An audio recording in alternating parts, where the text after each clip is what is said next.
नमस्कार दोस्तों, कैसे हैं आप सभी लोग। उम्मीद करती हूँ कि आप सभी लोग अच्छे हैं, स्वस्थ हैं और अपने अपने घरों में अपने कामों में बहुत ज़्यादा व्यस्त हैं। तो दोस्तों, जैसे कि बारिश इस समय लगभग सभी जगह हो रही है और ऐसा लग रहा है ये ठंड का दिसंबर का महीना नहीं, ये लग रहा है सावन का महीना। बहुत जोरों वाली बारिश हो रही, काफ़ी ज़ोरदार बारिश हो रही है और कल से तो कुछ काफ़ी बारिश हो रही, पानी रुकने का नाम भी नहीं ले रहा है। तो देखिए, सुबह की रसोई की सफाई हो गई थी और चाय चढ़ा दी है मैंने, क्योंकि सुबह मैं पीती हूँ काली चाय। मैं और मेरी बेटी दोनों काली चाय पीते हैं। और हमारी एक सिस्टर मतलब अनामिका बहन पूछ रही थी कि दीदी आप काली चाय क्यों पीते हो। तो पहले मैं दूध वाली ही चाय ही पीती थी, पर काली चाय पीने से ना, सुबह अगर आप खाली पेट काली चाय पीते हैं तो उससे आपको गैस की जो परेशानी होती है ना, वो बिल्कुल नहीं होती है। तो काली चाय सुबह वाली फ़ायदे वाली रहती है। और वैसे तो दूध की चाय काफ़ी लोगों को नुकसान भी करती है। और चाय तो वैसे भी मैं कम ही पीती हूँ। ठंड के दिन में एक या दो या तीन बार चाय होती है, तो फिर दूध वाली ही पीते हैं। तो चलिए, यहाँ चूल्हा भी जल चुका है क्योंकि ठंड बहुत ज़्यादा, चूल्हा बहुत बड़ा सहारा है, आग बहुत बड़ा सहारा है ठंड के लिए। तो यहाँ मैंने पानी गर्म होने रख दिया है और चलिए पी लेते हैं चाय, उसके बाद करते हैं कुछ दूसरा काम। और फ्रेंड्स, आप लोगों के बहुत सारे प्यारे प्यारे से कमेंट हैं, तो मैंने काफ़ी सिस्टरों के जवाब भी नहीं दिए थे और कुछ के रिप्लाई मैं वीडियो में ही करना चाहती थी। तो मैंने सोचा चलो सबके रिप्लाई भी करेंगे। और ये देखो, ये धुरंधर अभी सोकर उठे हैं, इनको स्कूल जाना है और टाइम हो गया था लगभग 7:30 पौने 8 का। अब ये जा रहे हैं घर और अभी ऐसी सो रही हैं और बिस्तर सब ऐसे ही पड़ा हुआ है। कल हम लोग सब यहीं सो गए थे क्योंकि टीवी देख रहे थे और सब यहीं सो गए थे। तो चलिए, ये यशी तो अभी सो रही है, रुद्र जा चुका है घर। उसका नाम वैसे सक्षम है पर मैं उसको रुद्र कहती हूँ। वो चला गया है घर। अब काट लेती हूँ सब्जी वगैरह, क्योंकि खाने की तैयारी इस समय बहुत जल्दी करना पड़ रही है। आपको बताया ही था, तो सबसे पहले खाना की व्यवस्था करेंगे, उसके बाद बाकी के काम करेंगे। और ठंड इतनी अधिक है ना कि सुबह से नहाने की हिम्मत तो बिल्कुल नहीं होती है। और सुबह अगर नहा धो के ना बैठ जाओ तो फिर बाहर के जो क्लीनिंग वाले काम है वो हमारे काम रह जाते हैं। तो नहाने के बाद बाहरी काम करने का फिर मन नहीं होता, ऐसा लगता है कि पहले बाहर के जो झाड़ू गोबर के काम रहते हैं वो सारे निपटा लो तभी नहाओ। तो चलिए फ्रेंड्स, यहाँ पर हम काटते जाते हैं सब्जी और देते हैं आपके कमेंट के रिप्लाई। तो कल मुझे एक बड़ा ही प्यारी सी बहन ने इतना प्यारा कमेंट किया है और थोड़ा सा ये इमोशनली में थोड़ा सा मैं भी वो हो गई परेशान। तो इनका नाम है दीपिका। इन्होंने कहा निधि जी, मुझे आपका वीडियो बहुत अच्छा लगता है और मेरी कोई बड़ी बहन नहीं है, आप मेरी बड़ी बहन बन जाइए। और उन्होंने कहा मेरी कोई बड़ी बहन भी नहीं है और मेरी मम्मी भी नहीं है, तो आप मेरी बड़ी बहन बन जाएगी। तो बिल्कुल सिस्टर, हम आपकी बड़ी बहन जैसे ही हैं। आप कहाँ से हैं ज़रूर बताइएगा, तो मैं आपकी बड़ी बहन ही हूँ, बड़ी बहन ही मान के चलिए। और देखिए, यहाँ चूल्हे पर जब मैं पानी रखी थी ना, तो मैंने जब अंगार हो गए तो ये दिया डाल दिया था और इसमें डाल दी है मैंने छोटी पीपली, जिसको आपके यहाँ छोटी पीपली कहते होंगे, हमारे यहाँ इसको लेडी पीपर कहते हैं। और ये डाल दिया है गाय का कच्चा दूध। अब आप लोग सोच रहे होंगे कि ऐसा क्यों किया है। और दिया एकदम लाल था। ये जो दवा है ना, ये हड्डी की बुखार उतार देती है, इसको बलका कहते हैं। और कितने लोग ये दवा जानते हैं ज़रूर बताना आप लोग। तो ये हड्डी की बुखार उतारने में एकदम वो है, बढ़िया है और नुकसान भी नहीं करता है। तो ये फिलहाल अभी यशी को दे रही हूँ, 1-2 दिन देना, ज़्यादा नहीं देना। और शीत वगैरह भी इससे शायद ठीक होती है। और कैसे बनाते हैं मुझे जैसा बताया गया मैंने वैसा ही बनाया है। वैसे मेरे सासू माँ बनाती थी, पर ध्यान नहीं है कि इसको घी डाल के फ्राई करती थी या ऐसे ही दिया में डालकर फ्राई करती थी। और उसके बाद खाना मेरा बन चुका था और मैं आ गई थी यहाँ टंकी वगैरह धोने के लिए, क्योंकि टंकियाँ धोना काफ़ी दिन से धुली नहीं है, तो इनको भी धो लेते हैं। और हमारी एक और प्यारी सी बहन है, उनका नाम है अनुरंजना। तो ये शायद हमारी जबलपुर के पास धनपुरी पड़ती है, शायद वहाँ से हैं। इन्होंने कहा दीदी मैं कुड़ारी से हूँ और मैं आपके ब्लॉग देखती हूँ और मैं टीचर हूँ। तो अनुरंजना जी, ज़रूर मैं आपका बहुत बहुत धन्यवाद कहना चाहती हूँ। और आप धनपुरी कुड़ारी से हैं क्या, ये भी आप बताइएगा। और अगर आप टीचर हैं तो कहाँ पर हैं ज़रूर बताइएगा। मुझे बहुत खुशी होती है जब मेरे आसपास के लोग मेरे ब्लॉग देखते हैं ना, तो मुझे बहुत अच्छा लगता है, मतलब मन खुश हो जाता है। और हमारी एक प्यारी सी माता जी हैं और वो बड़े प्यारे प्यारे कमेंट करती हैं। उन्होंने कल मुझे एक क्या प्यारा सा कमेंट किया है कि बेटा राख को फेंका मत करो, जहाँ गाय बनती है वहाँ पर राख को डाल दिया करो। इससे क्या होगा, जहाँ गाय बनती हैं, गोबर वगैरह करती हैं, बाथरूम करती हैं, तो वो गीला हो जाता है, वो जगह गीली हो जाती है, वहाँ राख डाल दोगी तो राख से वो सूख जाएगा। तो बहुत अच्छी आपने सलाह दी है माता जी, बिल्कुल आपने सही कहा। बट मेरी गाय जहाँ पर बनती है ना, तो मेरी गाय जहाँ पर बनती है वो जो सार है, यानी नीचे वाला जो हिस्सा फर्श है ना, वो पूरा गिट्टी और सीमेंट का बेस है, वो वहाँ सिर्फ फर्श ही कराना था। तो मैंने बहुत पहले जब फर्स्ट लॉकडाउन लगा था ना, उसी समय मैंने यहाँ पर बेस करवा दिया था। और अगर मिट्टी वाली जगह पर गाय को बांधो ना तो बहुत गड्ढे हो जाते थे, और आपने देखा ही होगा कि मेरी जो गाय की सार है ना वो एकदम साफ़ रहती। इस वजह से मैं वहाँ पर ना राख नहीं डालती हूँ, क्योंकि राख में थोड़ा सा ही पक्के वाले फर्श में फिसलन हो जाती है। जब हमारे यहाँ कच्चा वाला फर्श था सार में, तो मैं वहाँ पर राख डालती थी। और राख का हम लोग उपयोग करते हैं, जैसे पपीते के पेड़ हैं वैसे पेड़ पौधों के नीचे ही डाल देते हैं, तो वो मिट्टी के काम में आ जाती है। तो राख वाकई सच में आप कह रही हैं, आपने बहुत अच्छी सलाह दी है, राख बहुत काम की चीज़ होती है। तो चलिए, वहाँ मैंने साफ़ सफाई कर दी थी। उसके बाद आ गई थी मैं यहाँ पर कंडे निकालने के लिए, क्योंकि इस समय तो 1 बोरी कंडे सुबह से शाम तक में जल ही जाते हैं, क्योंकि चूल्हा दोनों टाइम हमारा जल रहा है। तो चलिए यहाँ के सारे कंडे निकाल लेते हैं, और इसी तरह से हमको कंडा निकालना पड़ता है। और हमारे जो कंडों पर नज़र लग गई है किसी की, तो मैं नाम बताती हूँ किसकी नज़र लगी है। तो हमारी कल कहना चाहिए जो हमारी सिस्टर रागनी दुबे जी, ये जबलपुर से हैं, और ये बोल ही रही थी कि दीदी अभी आप कुछ मत करो, 10 तारीख तक मौसम बहुत ख़राब रहना है। और मैंने कंडे बनाए थे, वो कह रही थी कंडे पूरे गीले हो जाएंगे और बना लो। तो रागनी बहन आप ही की नज़र लगी है। तो पानी तो सच में गिरने लगा, और वो कंडे अब किसी काम के भी नहीं रह गए। तो कोई बात नहीं, ख़राब नहीं होंगे, उनको हम जहाँ हमारी खाद रहती है गोबर की वहाँ डाल देंगे। और सच कहा था आपने कि 10 तारीख तक मौसम ख़राब रहेगा, तो हो गया। अब देखते हैं, अब 10 तारीख के बाद ही ये सारे बाहर के जो काम होंगे वो होंगे। और 10 के बाद क्या, जब तक ज़मीन नहीं सूखेगी तब तक अब कंडे नहीं बन सकते, क्योंकि अगर ज़मीन गीली रहती ना तो नीचे से कंडों में कीड़े लग जाते। और इस बार पता नहीं भगवान क्या करने वाला है, क्योंकि गेहूँ चना के लिए तो ठीक है, पर अगर ज़्यादा बारिश होगी तो हालत भी ख़राब हो जाएगी, क्योंकि अभी लोगों की धान की गाहनी नहीं हुई है। लगभग मुझे लगता कहीं ही नहीं हुई होगी धान की गाहनी। चलिए, यहाँ पर मैंने रख दिए थे कंडा, और उसके बाद नहा धोकर मैं मिल रही हूँ आप लोगों से दोपहर के टाइम पे, क्योंकि आप लोगों की रिक्वेस्ट थी दीदी आप ब्लाउज़ की कटिंग बताइए। तो चलिए, आज हम आपको सबसे पहले 4 टक्स ब्लाउज़ की कटिंग बताते हैं। तो यहाँ पर मैंने रख लिया है डबल परत पे कपड़ा। ये देखिए, डबल नीचे वाला जो कपड़ा वो भी डबल है, और ये अस्तर का कपड़ा भी मैंने इस तरह से डबल कर लिया। और मुझे 36 साइज के लिए मेरी एक सिस्टर ने रिक्वेस्ट की थी, तो मैं फ़िलहाल 36 का तो नहीं बता रही, क्योंकि 36 साइज़ का ब्लाउज़ मेरे यहाँ किसी को होगा नहीं, मुझे होता 38 साइज़ का, तो वो मैं बताती हूँ।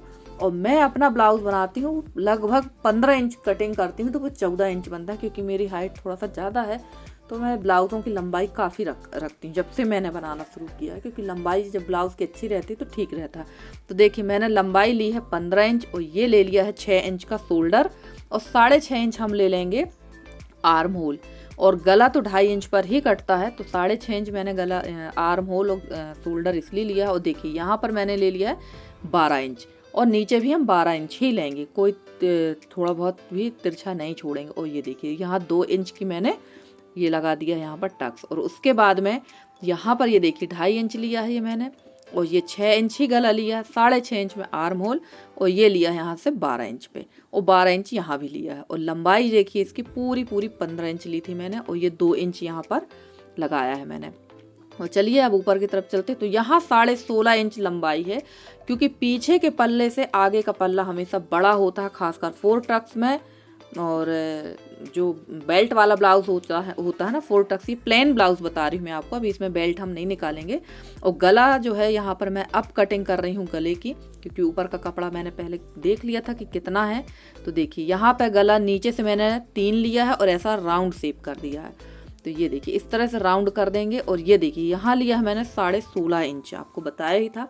और सेम वैसा ही कटिंग करना है जैसे हमने नीचे की है। यहाँ पर हमें 2.5 इंच गला लेना है, और 6 पर ही मार्किंग करना है शोल्डर की, और आर्म होल 6.5 पे लेंगे। और आर्म होल का जो तीरा होगा वो 1.5 इंच पर लगेगा। अब आप कहेंगे ऐसा क्यों, तो आगे का जो आर्म होल होता है वो थोड़ा सा पीछे का आर्म होल से थोड़ा सा गहरा कटता है। और गला हम 7 इंच लेंगे यहाँ, वैसे तो आप 6 भी ले सकते हैं, पर 6 में थोड़ा सा ऊपर चढ़ जाता है, क्योंकि आधा इंच जो है ऊपर जोड़ में लग जाता है, तो इसलिए आप 7 इंच ही काटिए। 7 इंच काटेंगे तो वो 1.5 इंच पे जाके 1 इंच ऊपर नीचे दबाने पे घट जाता है। तो ये देखिए यहाँ पर भी मैंने अच्छी तरह से गुलाई दे दी है, और बेल्ट वाला नहीं है, मैंने पहले ही आपको बताया है। ये देखिए यहाँ भी ये 12 इंच है और नीचे भी 12 इंच ही लिया है मैंने। तो फटाक से यहाँ पर सारी तैयारी मैंने कर दी, और कर लेते हैं अब कटिंग। और मैं एक चीज़ और बताना भूल गई थी। आप लोग सोच रहे होंगे कि शोल्डर आपने 6.5 क्यों लिया है, कि अगर आप पीछे का गला डीप पहनते हैं 9 इंच, 10 इंच, 11 इंच, तो हमेशा जो शोल्डर होता है वो 1.5 से 2 इंच घटा दीजिए। आर्म होल भी 1.5 से 2 इंच घटा कर ही लीजिए, तभी आपका ब्लाउज की जो फिटिंग है वो एकदम परफेक्ट आएगी। प्लस आपका जो ब्लाउज है शोल्डर कभी नहीं गिरेंगे। और अगर आपने गला लिया है 9.5 इंच, 8 इंच, और अगर आपने कंधे जो है पूरे ले लिए हैं, यानी अगर आपका कंधा 15 इंच है, 15 इंच की या 14 इंच की आपकी लंबाई है, और अगर आप 7 ले रहे हैं, तो आपका जो ब्लाउज है बिल्कुल भी फिट नहीं होगा। अगर आपका गला छोटा पहन रहे हो आप, 5 इंच का, 6 इंच का पीछे का गला, तब आप पूरा कंधे का नाप, कंधे का आधा लेंगे आप। तो जो थोड़ा बहुत सिलाई जानते हैं उनको ये चीज़ समझ में आ गई होगी, और जो बिगनर्स होंगे उनको ये दिक्कत होगी। तो चलिए, अगर आपको ये कटिंग समझ में ना आई हो तो आप बताना, मैं दोबारा आपको बेल्ट वाले ब्लाउज में पूरा एकदम परफेक्ट कटिंग बताऊंगी। तो देखिए ये दोनों ब्लाउज कट गए हैं, और अगर आपको ज़्यादा दिक्कत होती तो पीछे के पल्ला से आप आगे का पल्ला नाप लीजिए, नीचे साइड आप 1.5 इंच बढ़ा लीजिए, और साइड में आप 1 इंच बढ़ा लीजिए, क्योंकि वो टक्स में जो हम टक्स लगाते हैं ना, उसमें थोड़ा सा कपड़ा दबता है और ऊपर नीचे हो जाता है। तो चलिए, हमारे ब्लाउज की कटिंग हो चुकी है एकदम परफेक्ट। इसकी सिलाई भी मैं आप लोग के साथ पूरी शेयर करूंगी। और सबसे अच्छे जो बेल्ट ब्लाउज होते हैं, ये तीरा ब्लाउज जो होते हैं ना, प्लेन वाले, प्लेन वाला है, इसमें बेल्ट नहीं निकाला है मैंने, आप लोग से बताया ही है। तो ये ब्लाउज़ों की फिटिंग भी बड़ी अच्छी आती, बस बनाने का तरीका एकदम परफेक्ट होना चाहिए। तो चलिए, ये कटिंग हो चुकी है, उसके बाद चलते हैं अंदर की तरफ, देखते हैं कुछ मीठा खाने का मन हो रहा है तो वो बनाते हैं, क्योंकि मौसम बड़ा अच्छा है, एकदम ठंडा ठंडा सा मौसम है। तो ठंड में तो वैसे चटपटा खाना चाहिए, पर मेरा मन मीठा खाने का हो रहा था, तो बना लेते हैं आटे की बर्फ़ी। आप तो बर्फ़ी भी जमा सकते हैं, प्लस आप इसको कहना चाहिए हलवा भी बना सकते हैं, तो हलवा भी कह सकते हैं आप इसको। तो यहाँ डाल दिया था मैंने घी, और थोड़े से मैंने ले लिए हैं ड्राई फ्रूट। तो ये लोग तो खाने वाले नहीं हैं, इन लोग को तो बड़ा परहेज है मीठा से, तो मैं अपने लिए ही बना रही हूँ। थोड़ा सा यहाँ पर मैंने ड्राई फ्रूट भूंजा है। और आटा का जो हलवा है वो हमेशा घी पर ही अच्छा लगता है। अब जिसके पास घी नहीं होगा तो भाई वो अपने हिसाब से बना लेगा, पर मेरे पास घी था तो मैं घी से ही बना रही हूँ। और देखिए, छोटी सी कटोरी से मैंने आटा लिया था, बिल्कुल थोड़ा सा, पर इसमें आप जैसे ही गर्म पानी डालेंगे ना, ये काफ़ी ज़्यादा बढ़ जाता है, और इसको भूनने में बहुत ज़्यादा टाइम लगता है फ्रेंड्स, काफ़ी लंबा टाइम लगता है। लगभग मुझे 10 से 15 मिनट लग गया था इसको धीमे धीमे भूनने में, क्योंकि अगर ये कच्चा रह जाता है तो गले में, तालू में जाके चिपकता है खाते समय। तो यहाँ पर इसको मैं अच्छी तरह से भून लूँगी। और ड्राई फ्रूट्स तो मैंने सेक ही लिए थे घी में, और वो नहीं सेकूँगी, क्या कहते हैं, नारियल मैंने नहीं सेका है। नारियल इसलिए नहीं सेका है क्योंकि नारियल ना अगर सेक लो तो वो घी में किसा हुआ नारियल था, बूरा जो बच गया था वो था, तो वो मैंने अब इसमें डाल दिया। तो 2 मिनट इसको अच्छी तरह से भून लेंगे। उसके बाद इसमें डाल देंगे ये इलायची का पाउडर। और ये इलायची पाउडर मैंने मार्केट से लिया था, और बहुत थर्ड क्लास है, बिल्कुल भी मत लेना, क्योंकि तुरंत की ताज़ी इलायची का जो पाउडर होता है ना, वो बहुत अच्छा रहता है। इसमें सिर्फ ये नाम का इलायची पाउडर था। शुरू में खुशबू थी, बट अब इसकी खुशबू ख़त्म हो गई है, और पता नहीं क्यों मैंने ले लिया था, मती मारी गई थी। और शक्कर भी डाल दी, और अब डाल देंगे गर्म पानी। जैसे ही गर्म पानी डालेंगे ना, एकदम ये उफान टाइप का आता है, और बड़ा अच्छा बन रहा है। लगभग 2 या 3 बार से मेरा जो आटा का हलवा है वो बहुत बढ़िया बनता है। वैसे मैंने बताया हलवा भी आप खा सकते हैं, पर मैं इसकी बना दूंगी बर्फ़ी, क्योंकि बर्फ़ी मेरा मन हुआ बर्फ़ी बनाने का, तो मैंने बना दी। तो चलिए, ये हमारी आटा की बर्फ़ी तैयार हो रही, थोड़ा सा और भूनेंगे, इसके बाद हम अच्छी बढ़िया बर्फ़ी तैयार कर लेंगे।